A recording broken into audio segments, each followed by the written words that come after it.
Recordemos de que los derechos humanos, pues, históricamente, pues, se han caracterizado porque son un conjunto de garantías, pues, que tienen el objetivo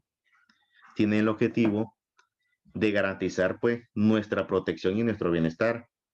O sea, eso es el fin máximo que tienen, porque la misma condición de ellos, o sea, la misma condición de los derechos humanos va orientada en beneficio de nosotros, como una sociedad o como humanidad, mejor dicho.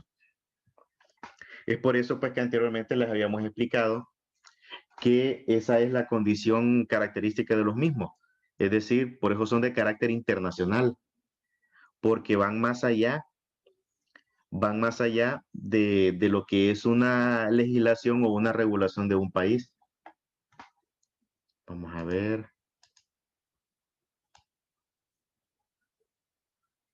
Entonces, me pregunta Eduardo Martel, y vamos a anotarlo porque eso es participación. Vamos aquí a ver en mi lista. Vamos a ver, octavo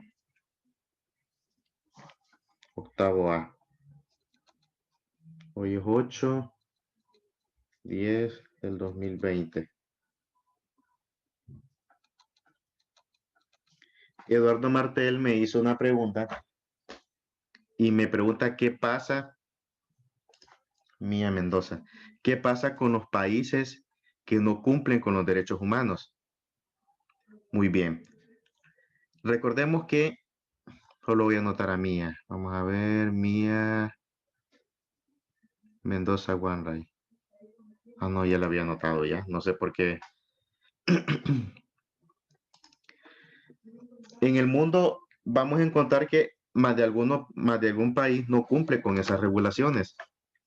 No cumple con el hecho de garantizar el cumplimiento de esos derechos a su población. Recordemos que aquí es donde entra en escena la Organización de las Naciones Unidas o la ONU, como sus siglas lo dicen.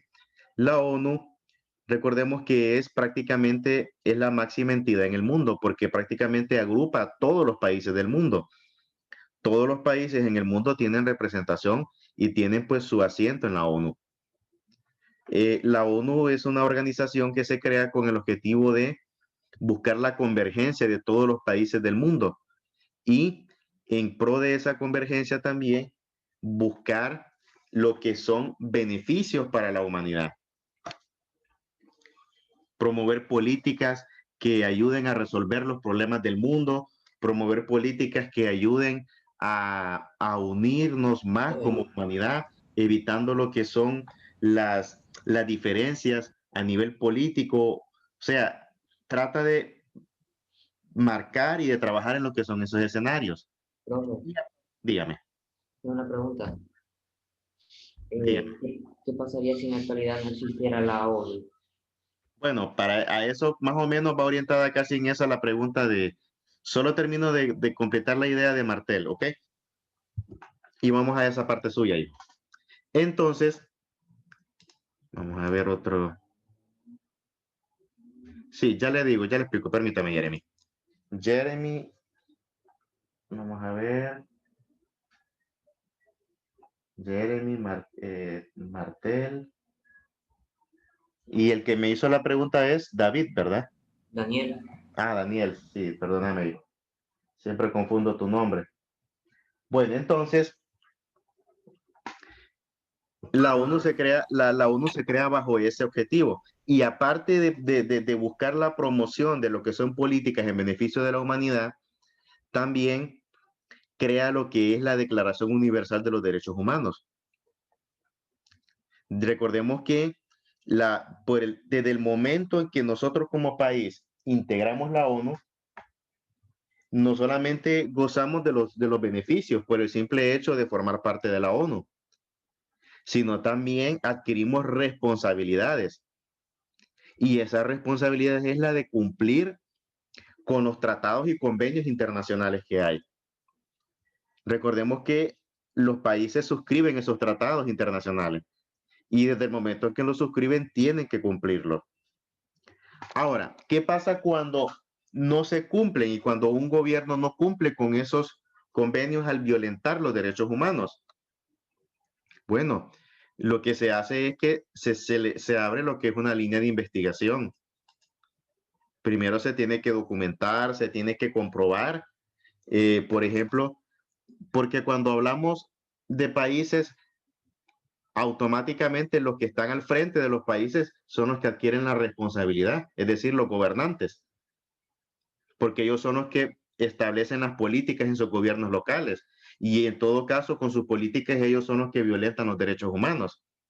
Entonces, se abren líneas de investigación y si hay las suficientes pruebas y si existen prácticamente las condiciones idóneas, es cuando entra en escena la Corte Penal Internacional, que la Corte Penal Internacional ha juzgado a muchos gobernantes que en sus gobiernos han, Dariela, vamos a anotar a Dariela, que muchos de sus gobiernos han hecho prácticamente de los derechos humanos una burla. Dictadores, gobiernos pues que han pues limitado lo que es pues las garantías individuales y los derechos humanos. Entonces, eso es lo que sucede. Cuando existe una negativa y cuando vemos de que cuando no es suficiente eso, entonces entra en escena el Consejo de Seguridad de las Naciones Unidas. El Consejo de Seguridad de la ONU es integrado por las potencias que integraron el grupo de los aliados durante la Segunda Guerra Mundial. Estados Unidos, Gran Bretaña, Francia, Rusia. Ahora, por ejemplo, lo integra China, tiene su CIA también en el Consejo de Seguridad, pero aunque China no formó parte del grupo de los aliados durante la Segunda Guerra Mundial, es por el hecho de que del papel que tiene China como potencia mundial. O sea, China prácticamente pues está pues ganando terreno a nivel mundial y su economía es ejemplo de ello. Entonces, el Consejo de Seguridad entonces determina, bueno, si estos gobiernos están haciendo eh, violaciones de derechos humanos, como por ejemplo crímenes de lesa humanidad o cosas que son atrocidades, por ejemplo, el Consejo de Seguridad viene y establece sanciones económicas. Las sanciones económicas, de una u otra manera, son una presión económica para hacer retroceder a los gobiernos que estén incumpliendo con eso. Y en muchos casos ha funcionado, porque cuando se aplican esas sanciones es un bloqueo. O sea, el país no puede comercial, o sea, se asfixia la economía. Entonces, tarde o temprano terminan cayendo y pues terminan pues aceptando los criterios. Ahora, partiendo, creo de que eso aclaró su pregunta, ¿verdad? Vamos a ver, si no me equivoco, Eduardo Martel. Vamos ahora a responder a la pregunta que me planteó este niño Daniel, Daniel. Daniel nos pregunta que qué pasaría si en el mundo no existiesen. Pues mire, hijo, demos gracias a Dios de que existen, porque si no, realmente de que el mundo fuera un tremendo caos. Recordemos que la ONU, de una u otra manera, pues, al ser una máxima entidad a nivel mundial, pues fija lo que son las reglas del juego en el mundo, qué es lo que se puede hacer y qué es lo que no se debe de hacer. Y muchas veces, sin ese gran juez que se tiene, sin esa gran entidad, porque la ONU es la máxima entidad pues a nivel mundial y de la ONU se desprenden muchas otras organizaciones como la UNICEF, la UNESCO, eh, también lo que es pues el Alto Comisionado de los Derechos Humanos y muchas otras entidades también pues que tienen la tarea de cumplir una función específica en el mundo, un mandato. Por ejemplo, una de las más importantes es la FAO, que es pues una organización de las Naciones Unidas que se encarga de velar por lo que es el acceso a la alimentación. O también, por ejemplo, la Organización Mundial de la Salud, la OMS, que la OMS cumple un papel enorme, importante en el mundo, porque es la que facilita, por ejemplo, asistencia en medicinas, en insumos a los países que son pobres y que no pueden costearlo. O también suministran vacunas. Recordemos que la OMS tiene un papel muy importante. O también la Organización Mundial del Comercio, que también forma parte de la ONU, o también la Organización Internacional del Trabajo. Entonces, cada entidad tiene su área de trabajo. Y si ustedes se fijan, no hablar de la ONU no solamente es, no piensen que solo es la ONU como tal y ya. O sea, de la ONU salen y se desprenden muchas otras entidades. Y en relación, cayendo al caso de nosotros, la entidad pues que se relaciona y que tiene su marco de trabajo con los derechos humanos es pues el Alto Comisionado de los Derechos Humanos. También tenemos también tenemos el brazo justiciero, o por decirlo así, el brazo legal, que es pues la Corte Penal Internacional, que la Corte Penal Internacional pues se encarga de ser un tribunal internacional, que es prácticamente tiene, desde el momento que los países firman los convenios, están obligados a acatar los juicios y los dictámenes que determine la Corte Penal Internacional. ¿Me explico?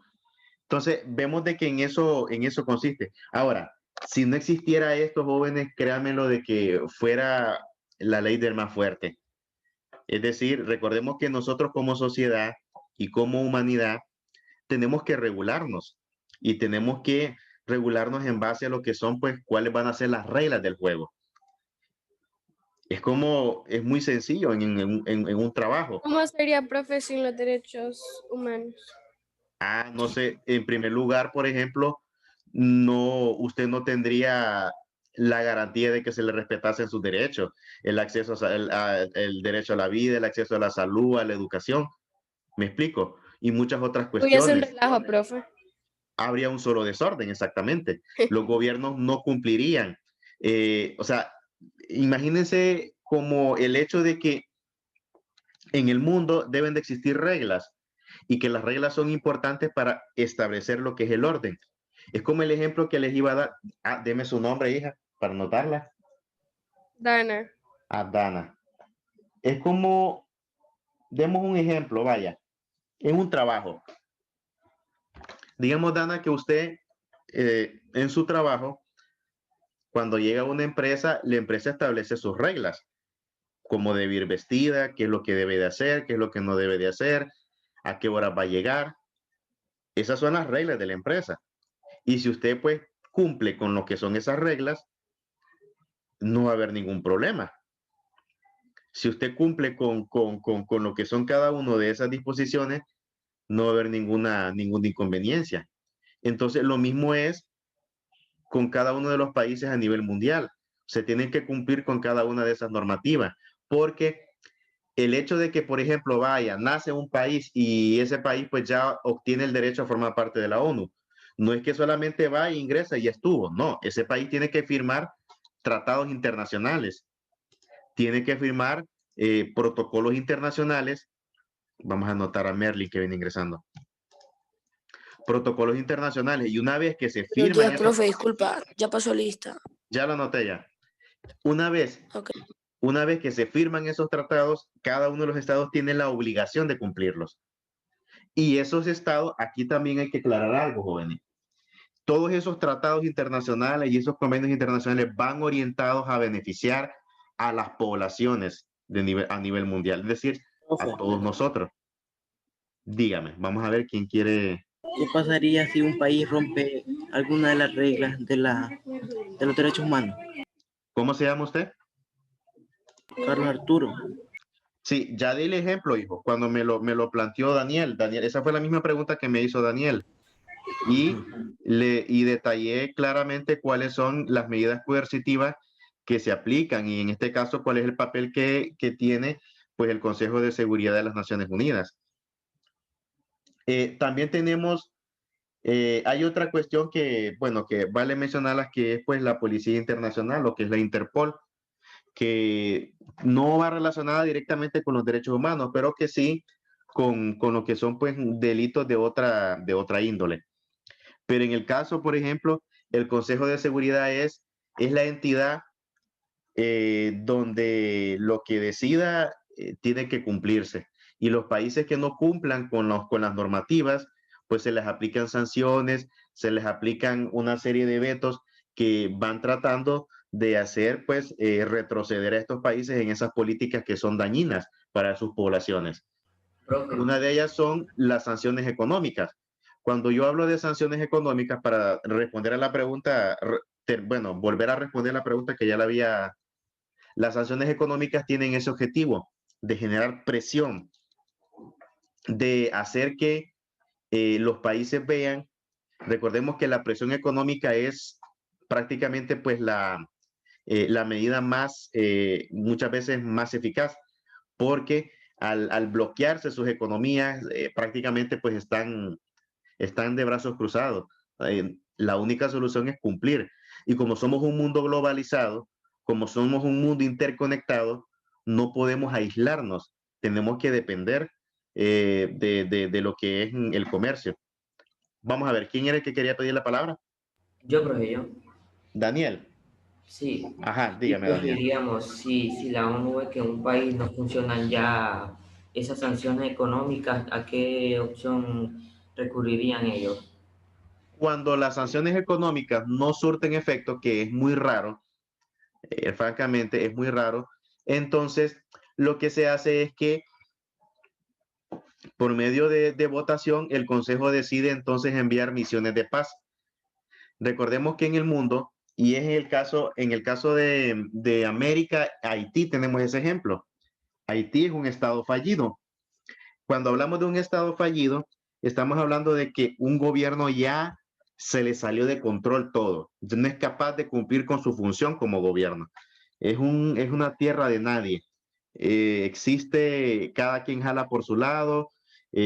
Entonces, lo que hace la ONU envía misiones de paz. Las misiones de paz tienen el objetivo, en primer lugar, de garantizar el orden y la buena convivencia entre las poblaciones, evitar de que se den pues conflictos, evitar de que se den situaciones que puedan a venir generar serios problemas en cuanto a lo que son pues los derechos de las personas. Y esas misiones de paz generalmente ahí apoyan pues los ejércitos de países de diferentes partes del mundo. En el caso de Haití, por ejemplo, la misión de paz que está en Haití, hay, bueno, hay ejércitos hay representantes militares de varios países de América y del mundo y conforman lo que es una coalición.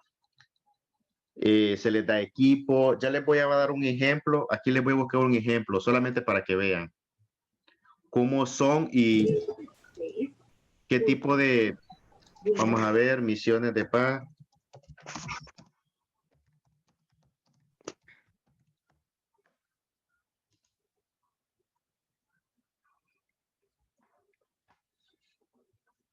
Aquí tengo un ejemplo. Vamos a ver. Se le conocen como los cascos azules. Entonces, viene la ONU y dice, bueno, ese país no está cumpliendo, vamos a mandar una misión de paz. Entonces la ONU, ¿qué es lo que hace? Pide apoyo a los países del mundo, ¿verdad? Que quienes quieren cooperar con enviando lo que son militares. Entonces viene y dice, dice Chile, yo voy a mandar tantos militares, viene y dice Honduras, yo voy a mandar tantos. Y logran hacer la cantidad que requieren. Digamos que necesitan 300 o 500 o 1000, no sé yo, dependiendo de la cantidad y dependiendo de la naturaleza del conflicto. Entonces, este grupo de militares o este grupo de soldados está conformado por soldados de varios países del mundo. Si ustedes observan acá, en este grupo pueden ver la imagen, ¿verdad? Tenemos este grupo de militares que son de Perú y que están y que están en una misión de paz. Lo característico, y aquí es donde hay que ver, algo característico que tienen las misiones de paz de la ONU, que tienen las misiones de paz, es que a cualquier lugar donde vayan y donde sean enviadas por la ONU, los militares usan un casco azul, si ustedes se fijan. Por Como eso es que, celeste. o celeste, exactamente, pero por eso les dicen los cascos azules. Esos son del ejército de las Naciones Unidas, ¿verdad? Exacto, es que son ejércitos de los países. Entonces, como le expliqué, viene las Naciones Unidas y pide apoyo a los diferentes países quien quiere apoyar enviando militares a esa zona para controlar y generar lo que es orden ahí. Entonces, dependiendo, hay muchos países dan su apoyo. Aquí tenemos, déjenme ver. Honduras da su apoyo a veces. Depende. Aquí tenemos Y son otro soldado. Sí. Aquí tenemos otro soldado. ¿Son recompensados de alguna forma? No, recordemos que esto es con la intención de brindar apoyo. Aquí no está algo que debe de quedar claro. Esto no tiene nada que ver con el hecho de que porque un país preste sus militares se le va a pagar. O sea, esto aquí es donde el principio más importante es ayudar. Entonces, ahora lo que hace la ONU es costear los costos, eso sí, pues los costos de la estadía de los militares en esas zonas. Aquí tenemos otro ejemplo, vemos que aquí ellos andan patrullando, por ejemplo, y se les dan sus vehículos, que todos los vehículos de las fuerzas de paz son de color blanco. Eso, acuérdense, todos los vehículos son de color blanco. Vean aquí, este es el ejemplo que les quería dar. Si ustedes observan aquí, micrófono para que no haya interrupción, por favor. Solo enciéndalo cuando van a hablar. Aquí tengo este ejemplo. Si ustedes observan, acá hay militares de diferentes nacionalidades. Aquí tenemos lo que es militares hindúes y vemos que tenemos otros hindúes porque ellos, por parte de su cultura, tienen que utilizar lo que es ese turbante. Entonces, muchos países del mundo prestan su apoyo a lo que son, pues, cuando hay, pues, diferentes conflictos en el mundo para pacificar la zona. Aquí tengo un mapa, vean bien, aquí tengo un mapa y en este mapa tenemos prácticamente, pues, los países donde hay misiones de paz a nivel mundial. La mayor parte las tenemos en lo que es, pues, África. Tenemos una en Haití. En Colombia era, pues, prácticamente cuando estaba vivo lo que era el conflicto con lo de las guerrillas. Debido a que en Colombia históricamente ha tenido ese problema con lo que es el ELN, el Ejército de Liberación Nacional, y lo que son las desaparecidas, las FARC, que ahora ya pues son ya un partido. Pero en Colombia durante mucho tiempo la ONU tuvo que enviar fuerzas de paz porque debido a los conflictos armados que había entre los guerrilleros y el gobierno, las personas que salían afectadas eran los civiles. Dígame. Tengo una pregunta.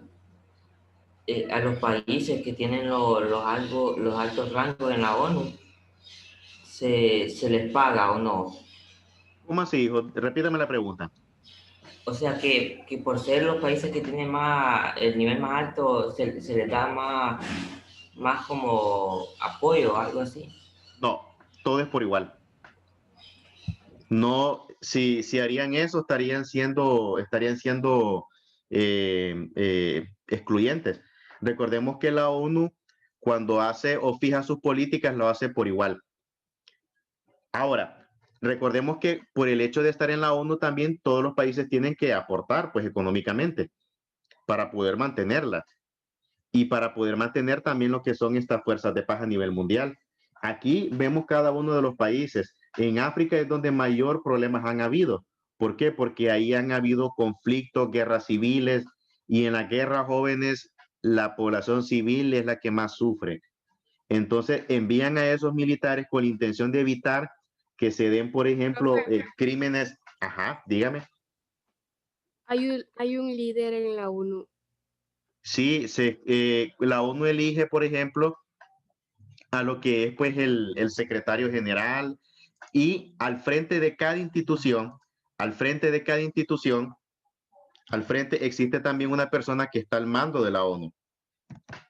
¿Me explico? Por ejemplo, en el caso, permítame. ¿Y que cada año cambian o siempre es el mismo? No, tienen que cambiar. Por ejemplo, antes el secretario general de las Naciones Unidas era Ban Ki-moon. Ahora el secretario general se le conoce como Antonio Guterres. O sea, cada año se elige a un nuevo representante. Y este representante tiene siempre la responsabilidad inicial de cumplir los mandatos de la ONU. Lo que les quería explicarles antes de que se me fuera la idea es que con la sustentación económica de la ONU, muchas veces con lo de la ONU, las potencias que tienen, por ejemplo, mayor cantidad de ingresos, contribuyen en cuestión de donación para lograr mantener lo que es la ONU. Hay países, por ejemplo, que son solidarios y que dicen, no, yo voy a aportar tanto para que la ONU pueda financiar sus proyectos en los países subdesarrollados, es decir, de salud, de vacunación. Por ejemplo, el Programa Mundial de Alimentos, que entrega, ya les voy a buscar una imagen como es, entrega alimentos a las zonas que son afectadas por el hambre en diferentes partes del mundo.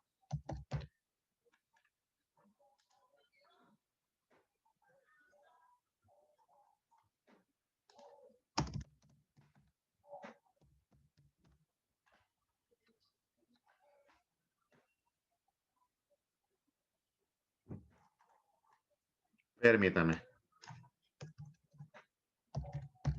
Quiero buscarles un video.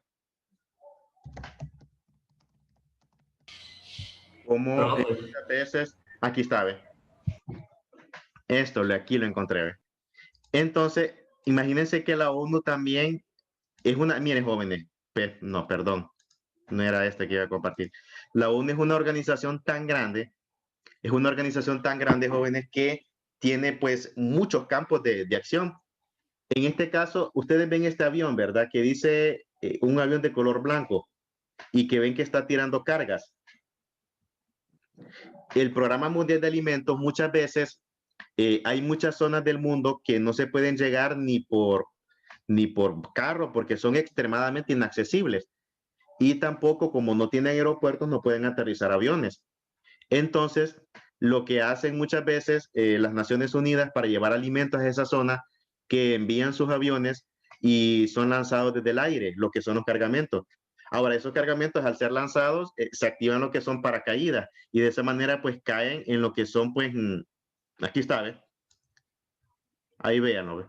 Así mandaban gran parte de la ayuda a muchas zonas. Aquí está, ¿ves? Cuando lanzan los cargamentos de comida y caen y abajo pues obviamente que están esperando otros miembros de la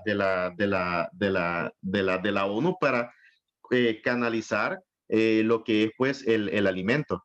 Pero todos los vehículos de la ONU, algo característico que siempre lo deben de recordar, tanto sus aviones como sus helicópteros, como sus vehículos son de color blanco y siempre van a decir la sigla UN. Es decir, aquí está en inglés, pero esto significa ONU. Y aquí pues las siglas del Programa Mundial de Alimentos, nada más que aquí está en inglés. Por eso ve la WFP, pero es Programa Mundial de Alimentos. Profe. Ajá. ¿Y aquí en Centroamérica ya se ha metido la ONU por algún problema? No, la ONU ha apoyado en cuestiones humanitarias. Es decir, en muchas zonas de Honduras y del resto de Centroamérica, la ONU lleva alimentos. El Programa Mundial de Alimentos tiene prácticamente en casi todos los países en vías de desarrollo, tiene su campo de acción. Pero en cuestiones hablando de misiones de paz, no. Todavía no hemos llegado hasta ese punto de desorden aquí en Centroamérica. Todavía no. Pero nunca se sabe qué puede pasar en el futuro, pues. Pero igual, Dios no quiera, pues, porque cuando ya envían los cascos azules, es porque ya la situación se ha desbordado en un determinado país. Ya es insostenible. Y tiene que intervenir la ONU para evitar que se den